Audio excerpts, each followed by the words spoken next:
তো আজকে আমরা ক্লাস 10-এর যেই টপিকটা আছে যে বার্লো চক্র, তো সেই বার্লো চক্রের যে কার্যনীতি মানে কিভাবে হচ্ছে, কেন হচ্ছে, হাবিজাবি যা যা আছে সবই পড়ব।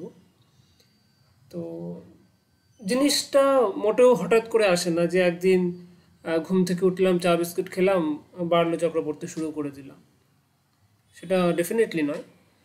এর আগে আমরা অলরেডি চলতরিৎ পড়ে নিয়েছি।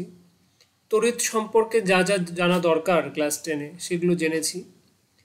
জানার পর আমরা পড়েছি হচ্ছে যে একটা কারেন্ট একটা ম্যাগনেটিক ফিল্ডের উপর বা একটা কারেন্ট একটা চুম্বক শলাকার উপর কী ধরনের এফেক্ট করছে সে সম্পর্কেও আমরা মোটামুটি একটা ধারণা নিতে পেরেছি। এবং যখন একটা কারেন্ট কোনো তার দিয়ে পাস করে সেখানে একটা ম্যাগনেটিক ফিল্ড প্রডিউস হয় এবং সেখানকার ডাইরেকশান কি হবে সেগুলো আমরা অলরেডি অ্যাম্পিয়ারের সূত্র থেকে বা দক্ষিণ মুষ্টি নিয়ম থেকে এগুলো জেনেছি। তো সেগুলো জানা হয়ে গেলে তারপরে যে টপিকটা আসে সেটা হচ্ছে বার্লো চক্র। বার্লো চক্র কেন এই টপিকটা আসে তার প্রথম কারণ হচ্ছে যে আমাকে মোটর বানাতে লাগবে। কেন মোটর বানাতে লাগবে? কারণ আমাদের ডেলি লাইফে মোটরের ভূমিকা তো অপরিসীম। যে তুমি জল তুলছো আজকে পাম্প থেকে, বা বাচ্চার একটা খেলনা গাড়ি নিয়ে আসছো, সেই খেলনা গাড়িতে তুমি ব্যাটারি ইউজ করছো, আর তার ভেতরে একটা চুম্বক আছে, কিন্তু চাকাগুলো কিভাবে ঘুরছে? তো সব কিছু ডেফিনেটলি এই মোটরের উপর ডিপেন্ড করেই হচ্ছে কাজকর্মগুলো। তো এই মোটরটা কিভাবে ঘুরছে সেটার বোঝার জন্য একটা খুব ছোট্ট ডেমনস্ট্রেশন, সেটা হচ্ছে বার্লো চক্র।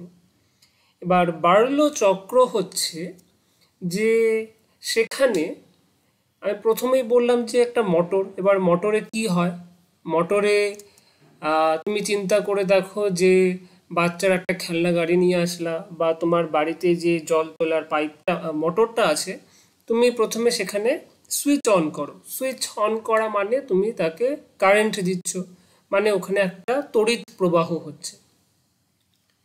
নাম্বার 2, মোটরটার ভেতর বা খেলনা গাড়িটার ভেতর অলরেডি একটা চুম্বক আছে। চুম্বক আছে মানে সেখানে একটা চৌম্বক ক্ষেত্র আছে। এইবার এই ইলেকট্রিক ফিল্ড মানে তড়িৎ ক্ষেত্র এবং চৌম্বক ক্ষেত্র একসঙ্গে মিলে কিভাবে একটা চাকাকে ঘোরাচ্ছে, সেই জিনিসটা আমরা বার্লো চক্রে দেখব। তো এবার বার্লো চক্র বোঝার আগে আমাকে প্রথমে একটা খুব ইম্পর্টেন্ট একটা সূত্র জানতে হবে, সেটা হচ্ছে ফ্লেমিংয়ের বাম হস্ত নিয়ম। তো ফ্লেমিংয়ের বাম হস্ত নিয়ম তোমরা পড়ে নিয়েছো। দেখানোর সময় যখন আমি শো করব সেখানে একটা দেখানোর চেষ্টা করব যে কিভাবে অ্যাপ্লাই হচ্ছে। বাট মোটা কথা ধরে রাখতে হবে যে আমার তর্জনী আছে এবং মধ্যমা আছে এবং বৃদ্ধাঙ্গুষ্ঠী আছে বাম হাতে, সেগুলোকে পরস্পরের সাথে 90 ডিগ্রি কোণে প্রসারিত করব। বা প্রসারিত করার পরে যদি আমি তর্জনীটাকে চৌম্বক ক্ষেত্র, মধ্যমাকে তড়িৎ প্রবাহর সাথে ডাইরেকশনের সাথে তুলনা করি, তাহলে আমার যে বৃদ্ধাঙ্গুষ্ঠীর যে ডাইরেকশনটা হবে সেটা কি ডিনোট করবে? পরিবাহীর ওপর ক্রিয়াশীল বলের অভিমুখ বোঝাবে। জিনিসটা খটোমটো মনে হচ্ছে, যখন দেখাবো তখন খটোমটো মনে হবে না। তো অ্যাকচুয়ালি তাহলে বার্লো চক্র কি দাঁড়াচ্ছে? বার্লো চক্র দাঁড়াচ্ছে যে আমার ইলেকট্রিক ফিল্ড আছে এবং ম্যাগনেটিক ফিল্ড আছে। এই ইলেকট্রিক ফিল্ড এবং ম্যাগনেটিক ফিল্ড মিলে কিভাবে একটা চাকা ঘুরছে, তার মানে যে আমি তড়িৎ শক্তি দিলাম, তড়িৎচালক বল দিলাম, সেখান থেকে কিভাবে যান্ত্রিক শক্তিতে রূপান্তরিত হচ্ছে সেই জিনিসটাই আমরা দেখব বার্লো চক্রে।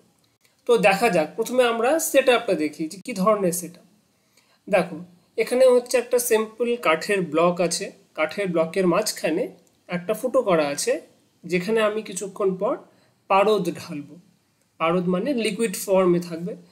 আচ্ছা, এটা হচ্ছে একটা ধাতব তার বলতে পারো, মানে যেটা কারেন্ট ক্যারি করতে সক্ষম, সুপরিবাহী পদার্থ হতে হবে এই জিনিসটাকে। এটা হচ্ছে সেই চক্র যেই চক্রটাকে আমরা ঘুরাবো। এবার দেখো চক্রটার দুপাশে আমরা কি নিলাম, একটা ইউ শেপড ম্যাগনেট নিলাম, তার মানে সেখানে একটা ম্যাগনেটিক ফিল্ড প্রডিউস হবে। এবং দেখো ভালো মতো আমরা একটা ব্যাটারি কানেক্ট করেছি। ব্যাটারি কানেক্ট করা মানে সেটাকে কি বোঝায়, সেখানে একটা ইলেকট্রিক ফিল্ড প্রডিউস হবে। ইলেকট্রিক ফিল্ড প্রডিউস হওয়া মানে কি, সেখান থেকে কারেন্ট যাবে, তার মানে এখানে আমার তড়িৎ ক্ষেত্রেও সৃষ্টি হবে, চৌম্বক ক্ষেত্রেও সৃষ্টি হবে। এবার আমাকে ডাইরেকশন দেখতে হবে যে আমার তড়িৎ ক্ষেত্রের ডাইরেকশনটা কোন দিকে এবং চৌম্বক ক্ষেত্রের ডাইরেকশনটা কোন দিকে। খুব ভালো মতো যদি আমি এই স্ট্রাকচারটা লক্ষ্য করি তাহলে ব্যাটারির পজিটিভ প্রান্ত হচ্ছে আহ, আহ, দেখা যাক, আমি যখন আসছে তখন বলছি। ব্যাটারি পজিটিভ প্রান্তের সাথে কানেক্টেড আছে, এখানে মার্কারির সাথে যুক্ত আছে। মার্কারি মনে রাখতে হবে যে তরল পদার্থ, যেটা কি করে, তড়িতের সুপরিবাহী। এবার আসছি ওই ফ্লেমিংয়ের বাম হস্ত নিয়ম। সাপোজ মনে করো এটা তোমার হাত, তোমার হাতে তর্জনী, মধ্যমা এবং বৃদ্ধাঙ্গুলকে তুমি 90 ডিগ্রি করে কোণে এক্সপান্ড করেছো। তাহলে তোমার তর্জনী এখন ম্যাগনেটিক ফিল্ড বোঝাচ্ছে, ইলেকট্রিক ফিল্ড হচ্ছে মধ্যমা, এবং মেকানিক্যাল যে ফোর্সটা, মানে যেই ফোর্সটা তোমার চাকাকে ঘোরাবে তার ডাইরেকশন হবে তোমার বৃদ্ধাঙ্গুল বরাবর। তাহলে তুমি নিজের হাতের সাথে স্ক্রিনের এই হাতটাকে কম্পেয়ার করতে পারছো। এবার দেখো ভালো মতো, ম্যাগনেটিক ফিল্ড সবসময় নর্থ পোল থেকে সাউথ পোলের দিকে হয়। দেখেছো নর্থ পোল থেকে সাউথ পোলের দিকে ম্যাগনেটিক ফিল্ড। এবার ইলেকট্রিক ফিল্ড দেখো, কারেন্ট যাচ্ছে পজিটিভ টু নেগেটিভ। দেখো পজিটিভ থেকে কারেন্ট যাচ্ছে, তার মানে চাকার থেকে উপরের দিকে আমার ইলেকট্রিক ফিল্ড তৈরি হচ্ছে। এই জায়গাটা ভালো মতো খেয়াল করো, north pole to south pole আমার ম্যাগনেটিক ফিল্ড হলো। যে ম্যাগনেটিক ফিল্ডটা আমি কিভাবে দেখাবো, আমার তর্জনী দিয়ে, বাম হাতের তর্জনী দিয়ে। এইবার ব্যাটারির পজিটিভ প্রান্তের সাথে ব্যাটারির নেগেটিভ প্রান্ত, এটা পজিটিভ প্রান্ত, এটা নেগেটিভ প্রান্ত।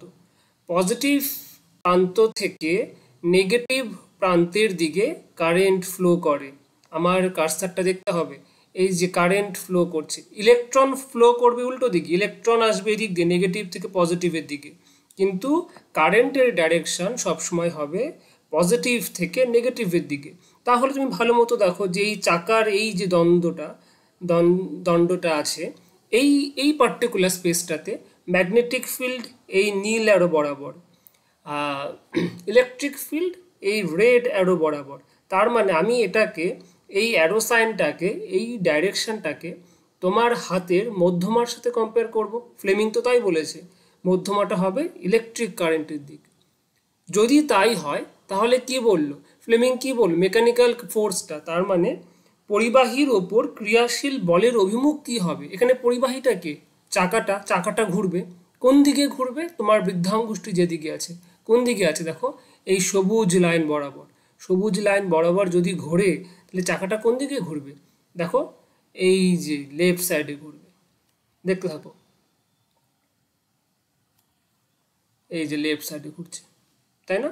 যদি আমি বাম হাতের মধ্যমা, তর্জনী এবং বৃদ্ধাঙ্গুলকে যদি আমি ফ্লেমিংয়ের বাম হস্ত সূত্র অনুযায়ী রাখি, তাহলে কিন্তু বৃদ্ধাঙ্গুষ্টিটা আমার বাঁ দিকে পড়ছে, এর জন্য চাকাটাও বাঁ দিকে ঘুরছে। এটাই তো বার্লো চক্র, তাই না? এটাই তো বার্লো চক্র, এটাই বার্লো চক্রের কার্যনীতি। তাহলে বার্লো চক্র কোন নিয়ম অনুসারে কাজ করছে? ফ্লেমিংয়ের বাম হস্ত নিয়ম অনুসারে কাজ করছে। বার্লো চক্র আসলে একটা কি, মোটরের ডেমনস্ট্রেশন। তাই ফ্লেমিংয়ের বাম হস্ত নীতিটাকে মোটরের নীতিও বলা হয়। এবার দেখো, আমি যদি ব্যাটারির ডাইরেকশন চেঞ্জ করে দিই, তাহলে যেটা ব্যাটারির আগে পজিটিভ ছিল সেটাকে যদি আমি নেগেটিভ করে দিই আর নেগেটিভটাকে পজিটিভ করে দিই, তাহলে কিন্তু আমার ফ্লেমিংয়ের বাম হস্তটাও চেঞ্জ হয়ে যাচ্ছে মিন্স ডাইরেকশনটা আমার চেঞ্জ হচ্ছে। এক্ষেত্রে আমার চাকার ঘূর্ণনটাও অপোজিট হয়ে যাবে। মানে আমি যদি যে কোনো একটা চেঞ্জ করি, আইদার ব্যাটারির ডাইরেকশন চেঞ্জ করা মানেই ইলেকট্রিক কারেন্টের ডাইরেকশন চেঞ্জ করা, বা বা বা যদি আমরা ম্যাগনেটিক ফিল্ডের ডাইরেকশন চেঞ্জ করি। ম্যাগনেটিক ফিল্ডের ডাইরেকশন মানে কি, যে আমি চুম্বকটাকে পাল্টে দিলাম, চুম্বকটাকে পাল্টে দিলাম মানে নর্থ পোলটাকে আমি সাউথ পোলের জায়গায় রাখলাম এবং সাউথ পোলটাকে নর্থ পোলের জায়গায় রাখলাম, তাহলেও কিন্তু আমার বার্লো চক্রের ঘূর্ণনটা চেঞ্জ হয়ে যাবে। যে কোনো একটা চেঞ্জ করলে পারেই বার্লো চক্রের ঘূর্ণনটা চেঞ্জ হয়ে যাবে। কিন্তু আবার যদি আমরা দুটো একসাথে চেঞ্জ করি তাহলে কিন্তু কোনো রকম চেঞ্জই হবে না। এটাই ছিল আমাদের বার্লো চক্রের কার্যনীতি। যদি একবারে না বোঝা যায় তাহলে আমার কথাটা মনোযোগ দিয়ে শোনো, দুবার তিনবার করে শোনো, বই পড়ো এবং স্ক্রিনে যেই ভিজুয়ালাইজেশনটা দেখা যাচ্ছে সেটাকে খুব ভালো মতো মাথার মধ্যে গেঁথে নাও। তাহলে জিনিসটা ভেরি সিম্পল, মানে এখানে না বোঝার মতো কিছুই নেই আর কি। একদমই ইজি ব্যাপার। তো পড়াশোনা করো ভালো মতো। দেখা হচ্ছে পরবর্তী ক্লাসে।